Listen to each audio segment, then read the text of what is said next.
Hey everyone, Vicky Waco back here again with another You Are Not Alone resource video. Today we're going to talk a little bit about mindfulness, self-care for a survivor of trauma. And I wanted to just highlight something that I have been going through some grief lately and some processing of things that have come up since that has happened. And I wanted to highlight something that has been really, really helpful for me. Um, and that has been connecting breathing to movement.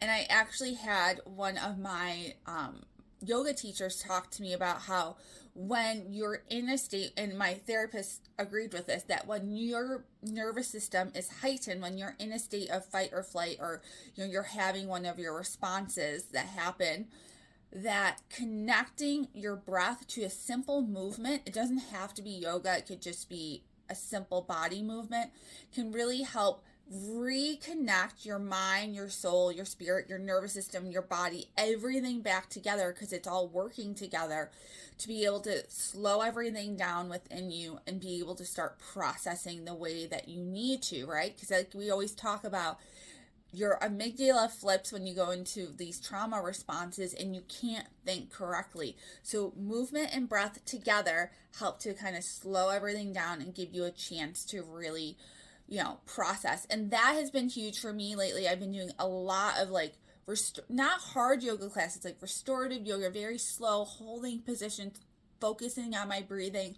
But even something as simple as going for a walk and focusing on your breathing can help. Or anytime you connect movement with breath. So you could just breathe in, bring your arms up, breathe out, bring your arms down. Simple things like that. She had me work at one point just on turning my head back and forth to my breath. So can be something so small that maybe you could do it even in your office, or if you're in public and you're starting to feel trigger. It doesn't have to be a big movement, but that has been hugely helpful because it brings that mindfulness back center. The other thing is, people talk about self-care all the time, right? But I can tell you it's just so important to take that time for yourself. If it is working out, if it's, breathing techniques, if it's just meditation, if it's prayer, whatever it is, just taking that time for yourself to really recenter yourself. I know I took 3 days after what happened to really and I was lucky enough to be able to take those 3 days, of course, to go and be silent and go take a couple of classes and take a long bath and do just simple things to care for myself. Because when we care for ourselves, we're doing that same thing again, right? We're reconnecting ourselves all together to say, I'm okay. Let's deal with this. What's the next step? And you get yourself out of that flipped amygdala into a place where you can actually think again. And I think that's so key. And even for kids. So like if you're a caregiver, think about this for kids.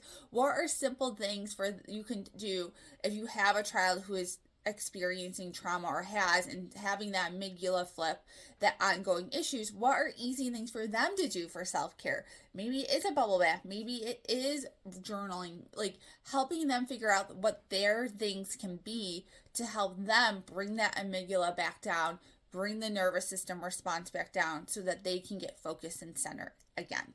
All right, I hope this video was helpful. As always, if something in here spoke to you, please comment, like, share, do all the things, and I will see you all back next week. Bye for now.